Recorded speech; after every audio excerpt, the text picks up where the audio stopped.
very good afternoon. You're watching Lunchtime News on TV1. I'm Michaela Fernando. Before we head into more news in detail, here's a look at headlines.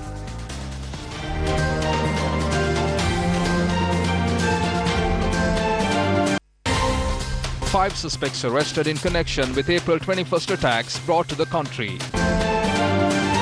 Australia relaxes the level of travel advice to Sri Lanka. Former governor of the Eastern Province, MLA Hizbullah, appears before the Presidential Commission. Death toll due to floods in China rises to 61.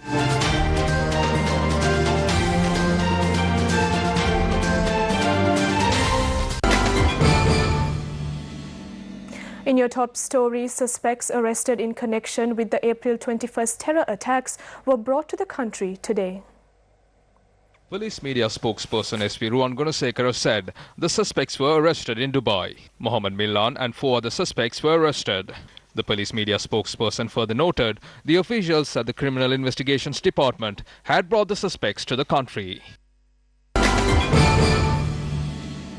Australia has lowered the level of travel advice for Sri Lanka to exercise a high degree of caution. Following the April 21st attacks, Australia had warned against travelling to Sri Lanka. However, the Australian Department of Foreign Affairs and Trade has lowered its level of travel advice for Sri Lanka.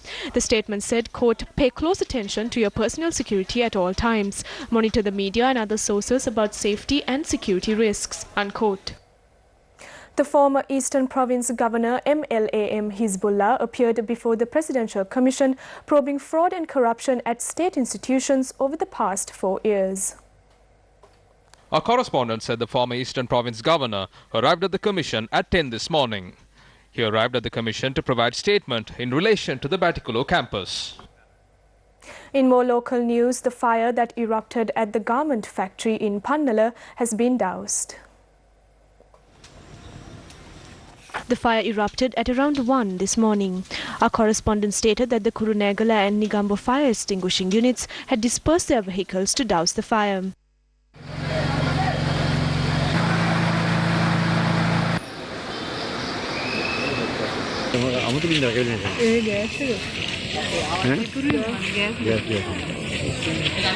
The fire that was doused after 6 hours destroyed one of the 2 buildings of the factory.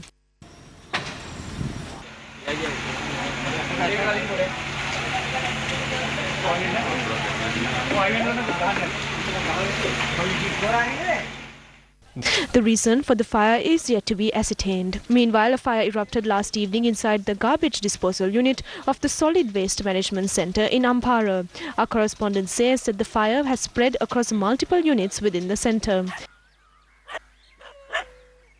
The fire extinguishing unit of the Amparo Municipal Council took steps to douse the fire.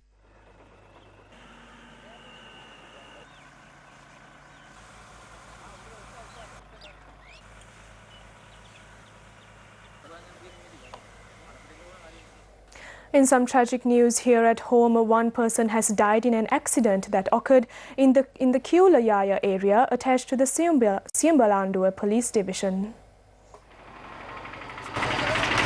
The accident had occurred around 3:30 this morning when a lorry transporting vegetables from Valimada to Kalmune fell into a culvert. The driver of the lorry had died following the accident, while his assistant sustained severe injuries and currently receiving treatment at the Siambalando Base Hospital. The victim was a 49-year-old resident of Valimada. Police suspect the cause of the accident was due to driver falling asleep on the wheel, and further investigations are currently underway.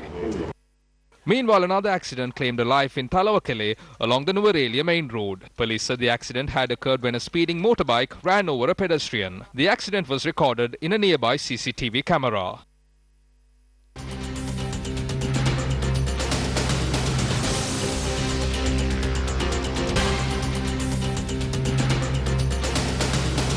The victim was a 47-year-old resident of Naunoya. The motorcyclist was arrested following the accident and he is due to be produced before the Nuvarelia Magistrate Court.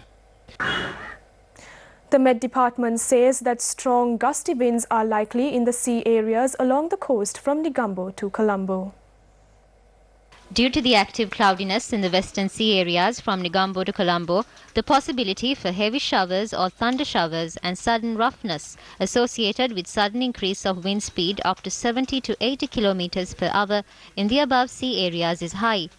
The sea area extending from Mannar to Negombo via Puttalam and the sea area extending from Hambantota to Potuville can be rough at times as the wind speed can increase up to 50 to 60 kilometers per hour. Naval and fishing communities are requested to be vigilant in this regard. Several spells of showers will occur in the western, southern, central, Sabragamo and northwestern provinces. The Met Department warns that strong gusty winds up to 50 kilometers per hour are likely to continue across the northern, north central and northwestern provinces and in the Trincomalee, Matale and Hambantota districts. The Met Department adds that fairly strong winds up to 40 kilometers per hour are likely across other parts of the island. Still in your local news, a passenger aircraft scheduled to land at the Katunayake International Airport this morning was diverted to the Matala Airport due to bad weather in Colombo. Matala Airport duty manager said flight WY371 from Oman with 58 passengers was diverted. He added that the aircraft will return to Katunayake once the weather is favourable. A fisherman who had set out to sea from Negombo has been reported missing after falling overboard. Police said that the missing man was accompanied by two others while fishing in a small boat. The other two fishermen had managed to survive and the Sri Lanka Navy and police are conducting search operations. The missing fisherman is a 52-year-old resident of Negombo. The remains of an elephant has been discovered in Mahaaragama Demaliya in Vellavaya. According to our correspondent, area residents had informed officials attached to the Kitulkote Wildlife Department. Veterinarian in charge of the Uva and Central Provinces, Dr. Dharmakirti, conducted the post-mortem examination. The post-mortem examination revealed that the elephant had died due to injuries caused by firearms. Wildlife officers said 2 lead bullets were discovered from the remains of the elephant.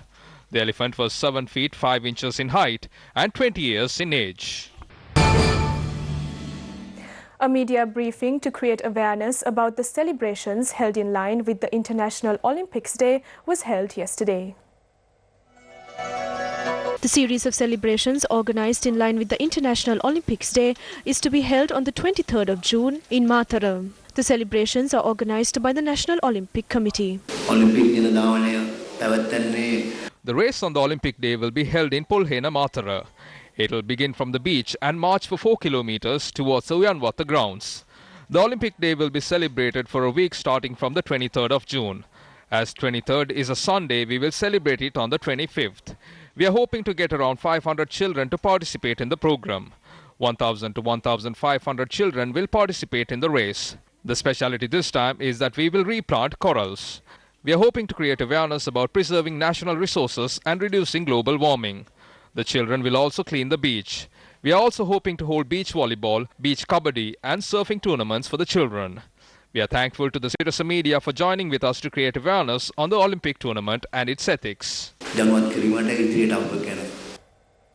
In more sports news, England captain Eoin Morgan said wicketkeeper and star batsman Jos Buttler is fully fit for the game against West Indies today after receiving heavy bruising to his right hip during the game against Bangladesh last Saturday. Owen, is Jos Buttler fully fit? Jos is fully fit. Mark Wood is going to have a fitness test in the morning. Nothing too serious, it's just he pulled up a little bit sore from the game of Cardiff, so he's the only concern at the moment. Yeah, they're a strong outfit. We expect the exact same tomorrow. They're explosive with the bat and, you know, a different challenge with the ball. A lot of the seamers are quite tall and look to hit the wicket. And obviously the majority of the time they only play one spinner, so that's going to be the challenge here. But yeah, we're looking forward to this situation. It's a very important game for us. You know, every game in this World Cup is very important. But you know, having a washed-out game in the last encounter against South Africa, we're just looking forward to getting on the park. Hopefully, the weather stays away and we can get a good game. And that is a wrap of Lunchtime News. For all these stories and more, log on to our website www.newsfirst.lk. Have a good day.